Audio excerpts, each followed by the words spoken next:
নেগোসিয়েশনের প্রথম দিন থেকেই তাদের একটা অ্যাটিটিউড ছিল, তোমরা নাও নাও না নাও নাও যাও। 17 তারিখে সকালে আমি নির্বাচন থেকে সরে আসার জন্য আমি সমস্ত প্রস্তুতি নিয়েছিলাম। তারপরে চাপ আসলো সরাসরি এবং প্রত্যক্ষ এবং পরোক্ষ। প্রত্যক্ষটা আমি ডিটেইলভাবে বলবো না, সেটা আপনারা বুঝে নেবেন। স্পষ্ট আমরা বুঝতে পেরেছিলাম যেটা হয় আওয়ামী লীগের লোককে জেতানোর জন্য, অথবা তাদের নির্বাচিত আরেকজন আওয়ামী লীগের বাইরের লোককে নির্বাচনের জন্য তারা এই তালিকা করেছে।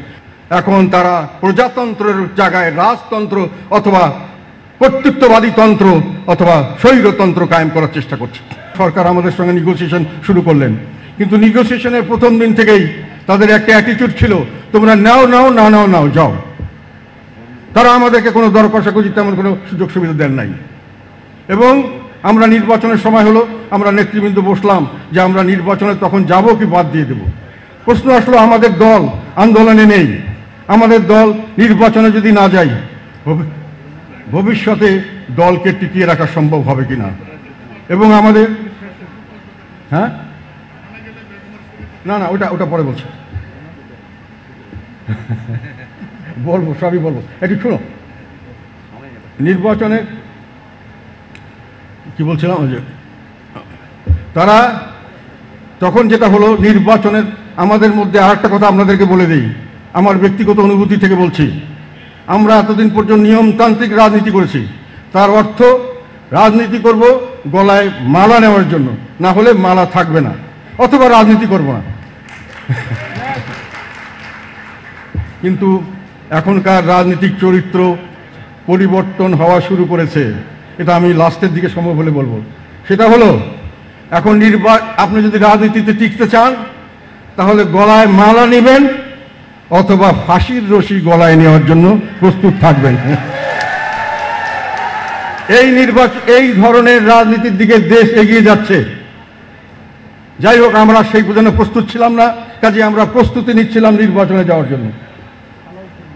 কিন্তু আমরা নির্বাচনের জন্য আমরা আপনাদের থেকে দরখাস্ত চাইলাম, আমরা সিলেকশন করলাম, আমরা নমিনেশন দিলাম, আপনারা সাবমিট করলেন, উইথড্রলের ডেট চলে গেল, আমরা মাঠে প্রার্থী চলে আসলো। ওগুলোকে ঠিক করো না কেন?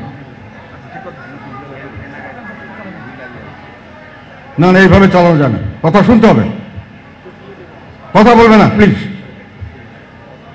তারপরে তখন পর্যন্ত আমাদের দর কষাকষির ফলাফল শূন্য। শুধু একটা দিন আমাদের বাকি থাকলো, 16ই ডিসেম্বর। 17ই ডিসেম্বর আমাদের প্রতীক বরাদ্দ, এটা আমরা ধরে রেখেছিলাম, প্রতীক বরাদ্দ না করলে নির্বাচনে যেতে পারবে না। 16ই ডিসেম্বর রাত্রে আমাদেরকে 26টার একটা তালিকা দেওয়া হলো, যে তালিকায় আমাদের এ পর্যন্ত নেগোসিয়েশনের সময় 100 তালিকা, 70 তালিকা, 40 তালিকা, 50 তালিকা প্রায়োরিটি বেসিসে বিভিন্নভাবে দিয়েছিলাম। এগুলোর কোনো বরাদ না করে নিজের ইচ্ছায় যেখানে আমাদের ওখান থেকে কিছু নিয়েছে, যেখানে যার যেরকমভাবে মনে হয়েছে তার 26টা তালিকা, এবং পরিষ্কার বলে দিল জাতীয় পার্টির ক্যান্ডিডেটের পক্ষে আমরা উইথড্র করলাম। সেখানে জাতীয় পার্টির ক্যান্ডিডেট ছাড়াও আওয়ামী লীগের আরও ক্যান্ডিডেট ছিলেন, বেশিরভাগ জায়গায়, শুধু 2টো জায়গা ছাড়া বোধ হয়, এবং শক্তিশালী ক্যান্ডিডেট ছিল আওয়ামী লীগ, এবং অন্যান্য দলের ক্যান্ডিডেট ছিল। এবং অনেক ক্ষেত্রেই স্পষ্ট আমরা বুঝতে পেরেছিলাম যেটা হয় আওয়ামী লীগের লোককে জেতানোর জন্য, অথবা তাদের নির্বাচিত আরেকজন আওয়ামী লীগের বাইরের লোককে নির্বাচনের জন্য তারা এই তালিকা করেছে। সেই 26টা তালিকা দিয়ে প্রচার করা হলো যে জাতীয় পার্টিকে ছাড় দেওয়া হয়েছে। বাস্তবে কোনো ছাড় দেওয়া হয় নাই। এবং তারা বলেছিলেন যে আমরা বলছিলাম নির্বাচনে আসবো, দর কষাকষির মূল একটা কথা ছিল, আমি বলতে ভুলে গেছি, যে এই দর কষাকষি না করার কথা ছিল যে আমরা নির্বাচনে আসবো, নির্বাচন আবার সুষ্ঠু হতে হবে, নির্বাচনে প্রশাসন দলীয় কর্মীর মতো ব্যবহার করবে না, আইন শৃঙ্খলা রক্ষাকারী বাহিনী এবং নির্বাচনের সঙ্গে জড়িত ব্যক্তিরা দলীয় কর্মীর মতো কাজ করবে না। তারা বলেছিলেন আমরা একটাই শুধু সুবিধা দিতে পারি, আমাদের নৌকা মার্কা বা আমাদের দলীয় প্রতীক থাকবে না, তাহলে দলীয়করণ হবে না, আমরা বাকিটা নিশ্চিত করব। আমি এই কথাতে কনভিন্স ছিলাম না, তথাপি আমরা রিস্ক নিতে চেয়েছিলাম। কিন্তু 26টা তালিকা দেওয়ার পরে আমি বলেছি আমাদের অন্তত পক্ষে রানিং এমপি সহ আরও 10-15 জন খুব ভালো ক্যান্ডিডেট আছে যারা ফেয়ার নির্বাচনে পাস করতে পারবে, তাদের তালিকাও নাম ঢুকাতে হবে।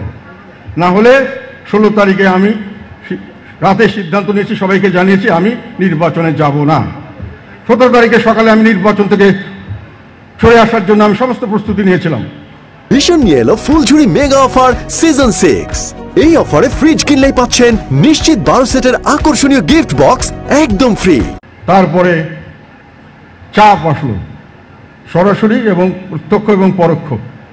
প্রত্যক্ষটা আমি ডিটেইলভাবে বলবো না, সেটা আপনারা বুঝে নেবেন। পরোক্ষ চাপ হলো যে যদি আমি নির্বাচনে না যাই তাও নির্বাচন হবে এবং নির্বাচনে জাতীয় পার্টিকে নিয়ে যাওয়া হবে। আমার নেতৃত্বে নয় বা আমার সঙ্গে যারা থাকবেন তাদের নেতৃত্বে নয়, যারা থাকবেন না তাদের নেতৃত্বে নেওয়া হবে। এবং সেটাতে আমাদের আলাপ আলোচনা করে আমরা যেটা বুঝলাম, তাতে আমাদের দল গৃহপালিত বিরোধী দল হিসেবে নির্বাচনে কন্টেস্ট করে তারা রাজনৈতিকভাবে হারিয়ে যাবে এবং আমরা আমাদের রাজনৈতিক মঞ্চ হারাবো, যাতে করে ভবিষ্যতে আমরা দেশ ও জাতির জন্য কিছু করতে পারবো না। সেই প্রেক্ষিতে আমরা নির্বাচনে যাওয়ার জন্য সিদ্ধান্ত নেই। তখন আমি বলেছিলাম আরো 10 থেকে 15টা আমাদেরকে নৌকা মার্কা উঠিয়ে দিন এবং আমাদেরকে নিশ্চিত করুন যে সব জায়গায় নির্বাচন হবে অত্যন্ত সুষ্ঠু এবং নিরপেক্ষ। তারা আমাকে কথা দিয়েছিলেন যে সেটা তারা করবেন এবং করতে গিয়ে এক পর্যায়ে শুধু আমার স্ত্রীটা দিয়ে বললেন যে বাকিগুলো প্রসেসে আছে, ঠিক আছে। এবং বাইরে প্রচার করা হলো যে আমি আমার স্ত্রীর মনোনয়নের জন্য আমি নির্বাচনে এসেছি, আমি দলকে বিক্রি করে আমি স্ত্রীর মনোনয়নের জন্য এসেছি। সে সময় একই সঙ্গে ঢাকার আরও কয়েকটা সেন্টার আসনের জন্য আমি তখন দাবি করেছিলাম এবং সঙ্গে সঙ্গে বলেছিলাম বাকি, এবং তারা আমাকে কথা দিয়েছিলেন এবং তখনও কথা দিয়েছিলেন সেদিন লাস্ট পর্যন্ত 17 তারিখ যে তারা চেষ্টা করবেন। পরবর্তীকালে যখন হয়নি তখন তারা বলেছিলেন আমরা দায়িত্ব নিচ্ছি এগুলো জায়গায় অবাধ সুষ্ঠু নিরপেক্ষ নির্বাচন হবে। এখন প্রশ্ন আসলো, আমি আমার স্ত্রীর জন্য দল বিক্রি করে দিয়েছি। আমি একটা কথা বলতে চাই যেটা আগে কোনো সময় বলিনি। উত্তরা আমি বসবাস করি 30 বছরের বেশি সময় থেকে এবং সম্পূর্ণ সময়টা আমি উত্তরা যখন থাকতাম তখন আমি রাজনীতি করতাম। আমি এমপি ছিলাম, মন্ত্রী ছিলাম উত্তরা থেকে, সমস্ত দলের লোক আমাকে চিনত। আমি রাস্তা হেঁটে গেলে আমি 2018 সালে উত্তরা থেকে নির্বাচন করার জন্য ইলেকশন ক্যাম্পেইন পর্যন্ত করেছিলাম। তার আগেও আমি ইলেকশন করার চেষ্টা করেছিলাম এবং উত্তরাতে আমি মনে করেছিলাম এখানে আমার একটা ভালো গ্রহণযোগ্যতা আছে। আমি 2018 সালে যখন ঘোষণা করেছিলাম আমি নির্বাচন করবো এখান থেকে, রাস্তার লোকজন দোকানদাররা দাঁড়িয়ে আমাকে অভিনন্দন জানিয়েছিল। আমি যেতে হেঁটে গেলে রাস্তায় লোক জমে যেত। আমি মনে করেছিলাম এই জায়গাটায় আমাদের একটা ভালো ভালো জনসমর্থন আছে এবং আমার ওয়াইফ দীর্ঘদিন থেকে ওখানে 20-25 বছর থেকে কালচারাল অ্যাক্টিভিস্ট হিসেবে উত্তরায় পরিচিত। আমার ওয়াইফ এবং কালচারাল অ্যাক্টিভিস্ট হিসেবে পরিচিত ছিল। ফলে আমি মনে করছি এই সিটটা আমি যদি ধরতে পারি তাহলে আর একটা কথা আপনাদের বলি, বাংলাদেশের অন্য, এটা হলো নাম্বার 1 সিট, বাংলাদেশের অন্য যে কোনো জায়গায় আমার অ্যাসেসমেন্ট অনুযায়ী 10টা সিটও যদি আমি পাই তার চেয়ে এই সিট বেশি মূল্যবান এই সিটের থেকে। কেননা এই সিটে এখনো আমাকে, যখন আমি রাজনীতি করছি সব সময় আমার রাজনীতির ইলেকশনে আমাকে খরচ দিতে দেওয়ার মতো প্রচুর মানুষ আছেন এবং আমি ওখান থেকে যদি এমপি আনতে পারতাম আমার দল চালানোর জন্য কোনো ফান্ডের অভাব হতো না। অফিসিয়ালি অনেক মানুষ আমাকে, ওখানে অনেক ব্যবসা প্রতিষ্ঠান, অনেক সমৃদ্ধশালী মানুষ আছে যারা আমাদের সঙ্গে ক্লোজ হতে চায়, যারা আমাদেরকে যে কোনোভাবে পৃষ্ঠপোষকতা করতে চায়। আমি এই জন্যই উত্তরা আসনটা নেওয়ার জন্য চেষ্টা করেছিলাম। আমার স্ত্রীর জন্যই শুধু আমি এই উত্তরা আসনটা নিতে চাই নাই। আরেকটা কথা বলা হয়েছে আমার, যেটা পরবর্তীকালে আমি জয়েস ভ্যালি এবং তাদের থেকে শুনলাম, যে আমাদের লোকেরা বলেছে যে আমার স্ত্রীকে হঠাৎ করে এনে আমি একেবারেই প্রেসিডিয়াম মেম্বার বানিয়ে দিয়েছি। আমার স্ত্রী 2010 সালে 16ই জুন আমার নেতা আলহাজ হোসেন মোহাম্মদ এরশাদের চিঠির প্রেক্ষিতে ভাইস চেয়ারম্যান হিসেবে দলে যোগদান করেছেন 2010 সালে। তারপর থেকে এই দলে ছিলেন। আমি আসার পরে বেশি করে অ্যাক্টিভ করেছি তাকে দুটো কারণে। একটা হলো লালমনিরহাটে আমার কনস্টিটিউয়েন্সি ছিল, সেখানে আমি যেতে পারি নাই, সেখানে আমার ওয়াইফ সেখানকার কমিটি করেছে সম্পূর্ণভাবে সফলভাবে, জেলার একটা কাউন্সিল করে সেখানে কমিটি করে, এবং আমাদের দলের সাংস্কৃতিক পার্টি যেটা কোনো সময় সেমন কার্যকর ছিল না সেটাকে সে কার্যকর করেছে। তার প্রেক্ষিতেই তাকে আমি নয়, আমাদের সঙ্গে যারা সিনিয়র নেতা ছিলেন তারা তাকে প্রমোশন দিয়ে প্রেসিডিয়াম মেম্বার করেছেন। কাজে এই কথাটা বলা হয় এটা সঠিক নয়, এটা আপনাদেরকে জানার দরকার ছিল এবং এটা ব্যাপকভাবে প্রচারণা করা হয়েছে। আর একটা হলো যে আমি উত্তরা আসন নেওয়ার পরে আমার যে লালমনিরহাট 3 আমার আসন, যে আসন থেকে আমি এমপি হয়েছিলাম লাস্ট টাইম, এবং আগে 2-3 বার হয়েছি। সেই আসন থেকে আমাদের নৌকা মার্কা ক্যান্ডিডেট উইথড্র করা হয় নাই, বন্ধ করা হয়েছে। সেটা পরবর্তীকালে আমি জানতে পারলাম। সেখানে প্রচার করা হয়েছে যে সিলেটের আতিকের আসনের বিনিময়ে আমি আমার ওয়াইফের আসন নিচ্ছি। এটাও একটা প্রচারণা, মিথ্যা প্রচারণা, শুধু আমাকে ছোট করার জন্য।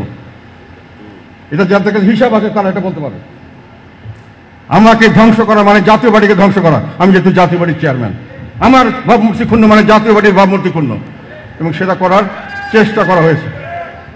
যাই হোক, পরবর্তীকালে যখন আমরা নির্বাচনে যাওয়ার মনস্থ নিয়েছি, নির্বাচন করব, তখন আমি নির্বাচন যাতে ভালো করে করা যায় তার জন্য আপ্রাণ চেষ্টা করেছি। কিন্তু এই যে তাদের প্রচারণা 26টা সিটে ছাড় দেওয়া হয়েছে, এটা জনমনে যেমন বিভ্রান্তি সৃষ্টি করেছে, আমাদের নেতাকর্মীদের মধ্যে বিভ্রান্তি সৃষ্টি করেছে।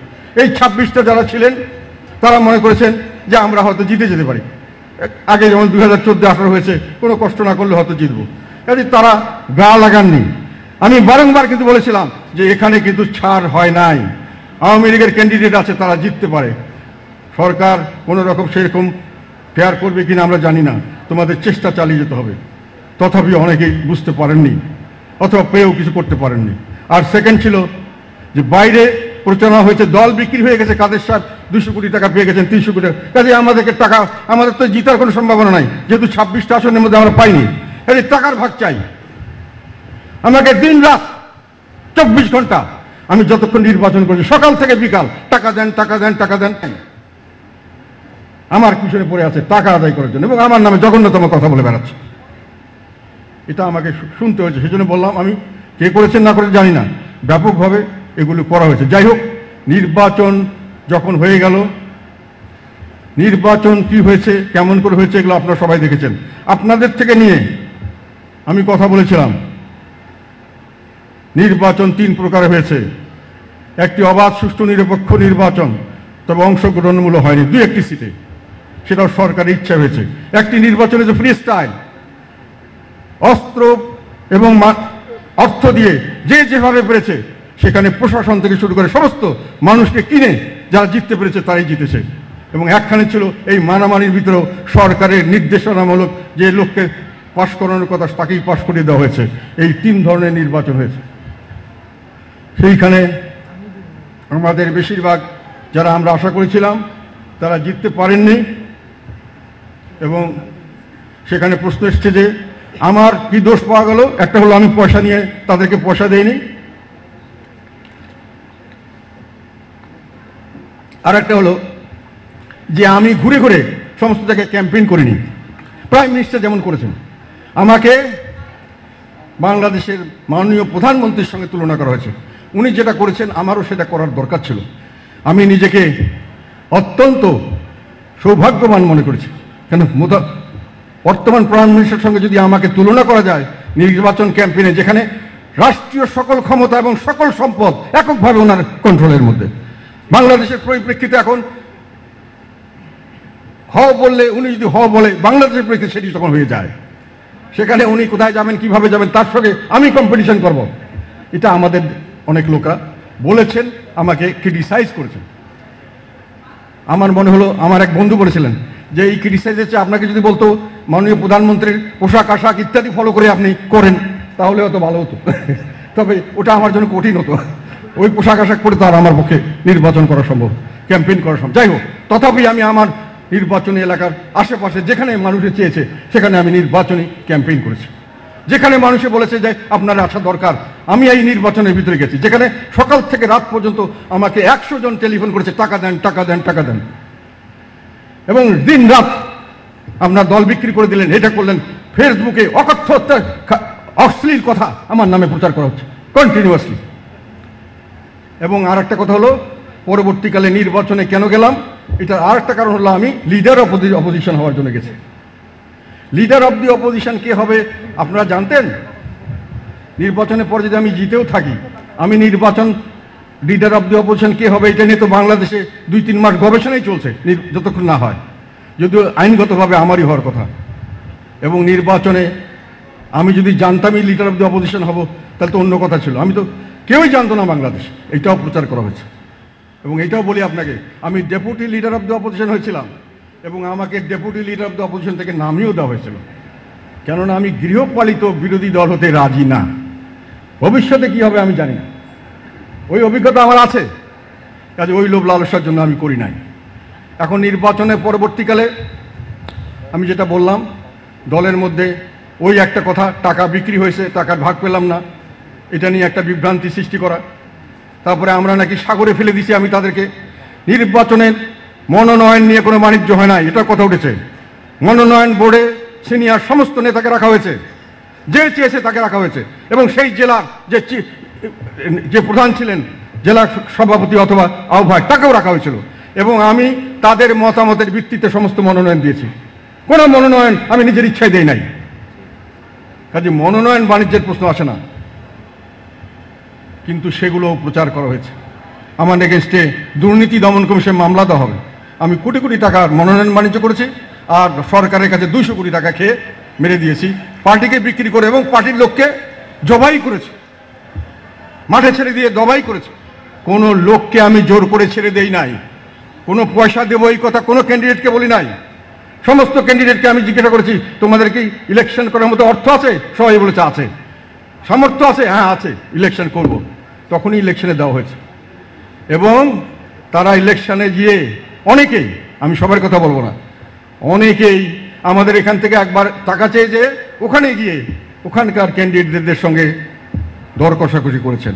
এটা আমাকে ওখানকার ক্যান্ডিডেটরা বলেছেন। আমরা ইলেকশন করেছি এর আগে 2001 পর্যন্ত, 2096, 2001, 91 একক নির্বাচন করেছি। সে সময়ও আমরা জানতাম 40 থেকে 50 জন আমরা জাতীয় পার্টির ক্যান্ডিডেট ফাইট করতে পারবে। আর বাকিদেরকে আমি ঈশ্বরকে জিজ্ঞাসা করেছিলাম, বাকিদেরকে কেন দিচ্ছেন? বলে আরে পোস্টার লাগায় ঘোরাঘুরি করবে, জাতীয় পার্টির নামটা থাকবে। এবারও আমরা সেটাই আশা করেছিলাম, কিন্তু ওনারা পোস্টারও লাগান নাই। ওনারা কাজের মধ্যে অনেকে করেছেন প্রকাশ্যভাবে ধ্যান দরবার করে, দর কষাকষি করে বিক্রি করেছেন অনেকে। আবার কিছু হয়তো টাকা পয়সা পেয়ে আমাদের বিরুদ্ধে টেলিভিশনে এসে অকথ্য ভাষায় গালাগালি করেছেন। যাই হোক, আমার কথা হলো সত্য সত্যই থাকে, মিথ্যা মিথ্যাই থাকবে। তবু আমার মনে হয়েছে যে আপনাদেরকে ডেকে এই কথাগুলি বলা আমার দরকার ছিল। এখন যে রাজনীতি দাঁড়িয়েছে, আপনাদেরকে একটা কথা বলে, আমি সংসদে বলেছি, নির্বাচন গ্রহণযোগ্য হয় নাই। আমরা গেলেও হতো না, এখনো হয় নাই। আমরা না গেলেও নির্বাচন হতো, জাতীয় পার্টি হতো সেখানে যেত, সরকারের সেই রকম প্রস্তুতি নেওয়া ছিল। এবং আমরা যদি তারা নাও যেত, শুধু জাতীয় পার্টি সার্বিকভাবে না যেত এবং নির্বাচন গ্রহণযোগ্য না হতো, তাহলে এখনকার অবস্থা এখনই থাকতো। এখন আর একটা কথা, দুঃখের কথা বলি, বিএনপি আন্দোলনে পরাস্ত হয়েছে। আমি তাদের দোষ দিই না, আমি সহানুভূতিশীল। দেশের স্বার্থে তারা কিছু কাজ করতে চেয়েছিল, তারা সফল হয়নি, কিন্তু তারা খুব সুন্দরভাবে তাদের দোষটা আমার ঘাড়ে চাপিয়ে দিয়েছে। আমি এত বিশাল নেতা, আমি নির্বাচনে না গেলে নাকি দেশের ভবিষ্যৎই চেঞ্জ হয়ে যেত। আমি নিজেকে এত বড় নেতা মনে করি না, এবং আমি স্পষ্ট ভাষায় বলতে চাই, আমি নির্বাচনে যাই আর না যাই, নির্বাচন গ্রহণযোগ্য হোক আর না হোক, যে পরিস্থিতিতে এখন আছে, এখন গ্রহণযোগ্য হয় নাই, সেই রকমই থাকতো, এবং এইরকমই দেশ চলতো, এইভাবেই সরকার চলতো। কাজেই আমাকে দোষ দিয়ে নিজের দোষ ঢাকার চেষ্টা করবেন না। বিএনপি জামাত দিনরাত আমি বেঈমান, আমি গেলাম জন্যই নির্বাচন হলো, আমি না গেলেই নির্বাচন ভণ্ডুল হয়ে যেত, তারা আবার ক্ষমতা আসতেন, ইত্যাদি ইত্যাদি ইত্যাদি। এগুলো হলো নিজেদের দোষ ঢাকার জন্য আমার কাছে দোষ দেওয়া। তো যেটা বলেছিলাম, সংসদে আমি বলেছি যে নির্বাচন ভালো হয় নাই। সংসদে আমি বলেছি এই পরিস্থিতিতে সামনের দিকে কোনো দল রাজনৈতিক দল হিসেবে টিকতে পারবে না। আমাদেরকে তারা কোনো স্পেস এখনো দিচ্ছে না। আমরা নির্বাচনে যাচ্ছি, নিয়মতান্ত্রিক পথে আন্দোলন করার চেষ্টা করছি, সরকারের বিরুদ্ধে কথা বলছি, ভোট দেওয়ার চেষ্টা করছি। আমাদেরকে কোনোখানে দাঁড়াতে দেওয়া হচ্ছে না, ভোটও দেওয়া হচ্ছে না, আমাদের জিরো করে দেওয়ার চেষ্টা করছে, আর অপপ্রচার করে। আর বিএনপিকে তো মাঠে নামতেই দেওয়া হচ্ছে না। আর এখন থাকছে শুধু আওয়ামী লীগ। আওয়ামী লীগের কথা আমি বলি, তারা আমার বিশ্বাস মতে তারা একটা একদলীয় শাসন ব্যবস্থা চেয়ারের চেষ্টা করছে। একদলীয় শাসন ব্যবস্থা মানে হলো একজন সুপ্রিম লিডার থাকবে, একজন সুপ্রিম লিডার থাকবেন, উনি সবকিছু জবাবদিহিতার ঊর্ধ্বে, এবং সেখানে উনি ভোট করলেও করতে পারেন, নামকান বাস্তে না করলেও থাকবেন উনি। এটা হলো একদলীয়, এবং তারপরে যারা নির্বাচিত হবে ওনার অনুমতি নিয়ে নির্বাচিত করতে হবে।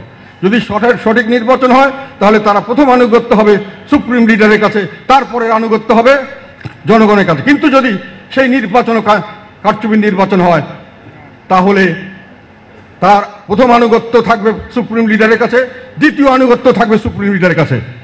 এই ধরনের একটি সিস্টেম তৈরি করার জন্য আওয়ামী লীগ কাজ করছে। তারা আমাদের মতো দলকে গৃহপালিত বিরোধী দল যদি আমরা হতে চাই তাহলে তাদের কোনো আপত্তি নাই। কাদের সাহেবকে বিশ্বাস করি না, উনি গৃহপালিত হতে রাজি হবেন না। কাজেই পচা সরা মরা এগুলোকে নিয়ে আবর্জনা নিয়ে ওনারা গৃহপালিত বিরোধী দল তৈরি করার চেষ্টা করছেন, এবং সেখানে টবের মধ্যে গাছ, মাটির ভিতরে যার শিকড় নেই সেই সমস্ত দলকে ওনারা সামনে রাখবেন। কিন্তু একটা কথা আপনাদের বলতে চাই, যারা এইসব দলের দিকে ঝুঁকে যান তাদের পরিণতি কি হয়েছে এবার ইলেকশনে দেখেছেন। কিংস পার্টিগুলো কি হয়েছে? এগুলো তো কথা ছিল গৃহপালিত বিরোধী দল হবে, তাদের অবস্থান কি? 14 দলীয় জোটের কি অবস্থান? আর যারা মিত্র ছিলেন আওয়ামী লীগের গৃহপালিত মিত্র, সেই মিত্রদের কি অবস্থা হয়েছে? তারা হারিয়ে গেছে। কাজে সত্যিকার অর্থে জনগণের উপর ভরসা রেখে রাজনীতি করতে হবে, এবং সেই রাজনীতিতে সামনের দিকে যে কথাটা আমি বললাম, সংসদে বলেছি কোনো রাজনৈতিক দল টিকবে না, এবং তার ফলে দেশে একটা চরমপন্থার আবির্ভাব হতে পারে। এবং সামনের দিকে রাজনীতিতে যখন মানুষ দেখবে স্বাভাবিক হিসাবে রাজনীতি কাজ করে না, জনগণ ভোট দিতে পারে না, ভোট দিয়ে সরকার পরিবর্তন করতে পারে না, তখন মানুষে চরমপন্থার দিকে, তখন রাজনীতি হবে হয় মালা না হয় ফাঁসির রশি। এটা যারা গ্রহণ করতে পারবে তারা এই রাজনীতি সাকসেসফুল হতে পারবে। আমরা দেশকে ওই ধরনের চরমপন্থার দিকে নিয়ে যেতে দিতে চাই না। এখনো আমরা মনে করি এটার থেকে উদ্ধার পাওয়া সম্ভব যদি সরকারের মধ্যে এতটুকু শুভ বুদ্ধির উদয় হয়। কিন্তু আমরা এখন পর্যন্ত তার কোনো ভরসা দেখছি না।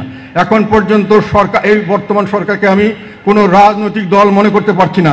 তারাও এখন রাজনৈতিক চরিত্র হারিয়েছে।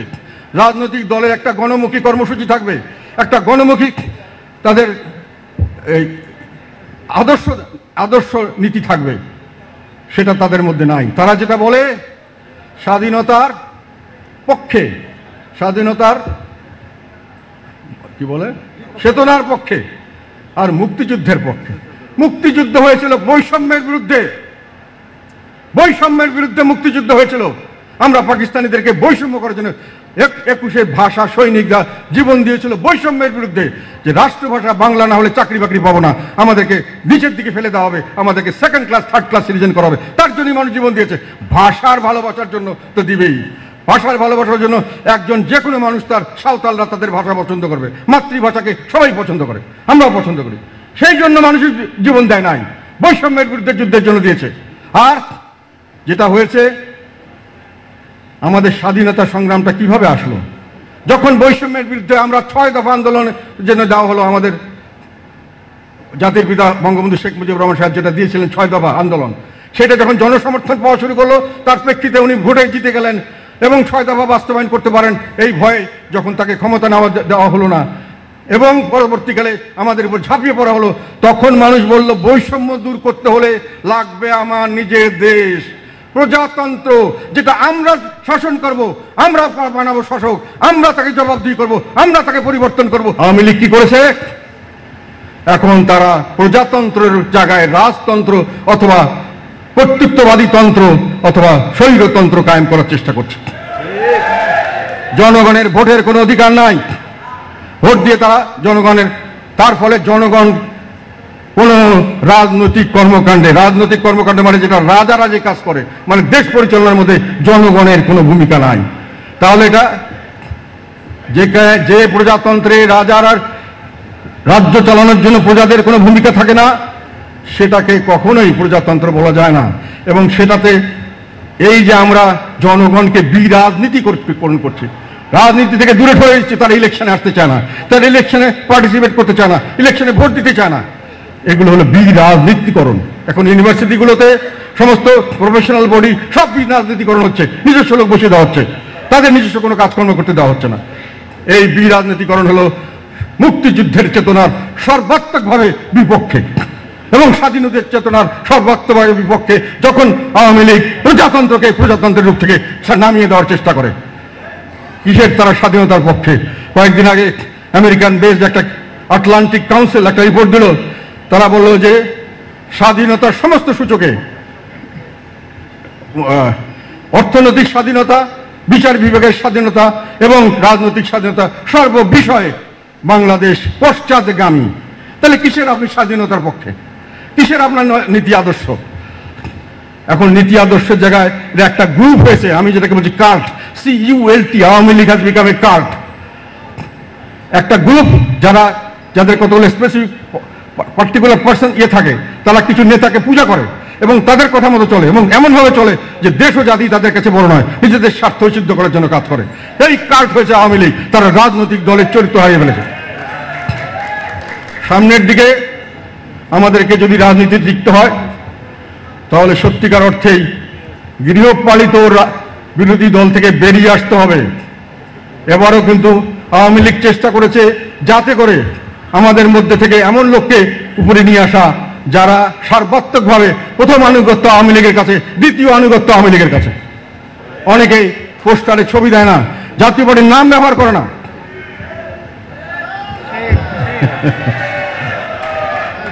কিন্তু জাতীয় পার্টির প্ল্যাটফর্মটা ব্যবহার করে, জাতীয় পার্টির নমিনেশনটা ব্যবহার করে। আপনাদেরকে কথা দিতে পারি, আমাকে যদি সরিয়ে দিতে না পারে তাহলে এইটা ভবিষ্যতে অ্যালাউ করা হবে না। রাজনীতি যদি করতে হয়, জাতীয় পার্টির রাজনীতি করতে গেলে জাতীয় পার্টি গ্রহণ করতে হবে, আনুগত্য থাকতে হবে জাতীয় পার্টির দিকে এবং জাতীয় পার্টির নেতাকে মানতে হবে। জাতীয় পার্টির নেতাকে যদি না মানেন, ভোটে তাকে ধরে আরেকজনকে নেতা করেন, তাকে মানতে হবে। আপনি আওয়ামী লীগের নেতাকে মানবেন, আওয়ামী লীগের পোস্টার দিয়ে নির্বাচন করবেন ছবি দিয়ে, আর জাতীয় পার্টিকে ব্যবহার করবেন, এই অন্যায় আর সহ্য করা হবে না।